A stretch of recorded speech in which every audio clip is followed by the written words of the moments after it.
কষ্টে আমি এই কথাটা বললাম। আচ্ছা রাজুদা, বলো। আমি যদি তোমার পারমিশন ছাড়া তোমার কাছে 3টে পরোটার নিকে অন্য কোনো দোকানদারকে খাওয়াই, তুমি কিছু বলবে আমাকে? হ্যাঁ দাদা একটু চেপে দাঁড়াবে, দাদা একটু এদিকে চেপে দাঁড়াবে। অবশ্যই তোমার বলবো। পারমিশন না নিয়ে অন্য দোকানে নিয়ে গেলে সেটা তো আমার অপরাধ, তাই তো? তুমি খাবার নিচ্ছ তোমার মায়ের নাম করে, গিয়ে দিচ্ছ রামশ্যাম যদুমধুকে, তাহলে অসম্মানটা তুমি কাকে করছো? নিচ্ছ তোমার মাকে করছো। হ্যাঁ, অবশ্যই। তোমার মা মানে আমারও মা। অতএব পরোটা নিচ্ছ দাদা, 3টে পরোটা দাও, বাড়ি নিয়ে যাবো। নিয়ে তুমি আরেকজনকে একজন দোকানদার আমার কাছে ভাই দাদা, অবশ্যই আমি কখনো দোকানদারদের অপমান করবো না। অপমান করবে ছাপড়ি বলাগারদের, যাদের কোনো নিজের স্ট্যাটাস নেই, যাদের কোনো শিক্ষাগত যোগ্যতা নেই, এগুলো করছে।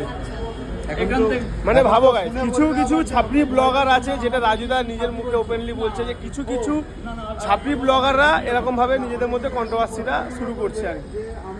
এই হচ্ছে ব্যাপার। কেউ কাউকে ভাইরাল করে না, কেউ কাউকে ভাইরাল করে না। আমার কাছে এসছো তোমাদেরও ভিউজের জন্য, আমিও উঠেছি, তোমাদেরও লাভ হয়েছে।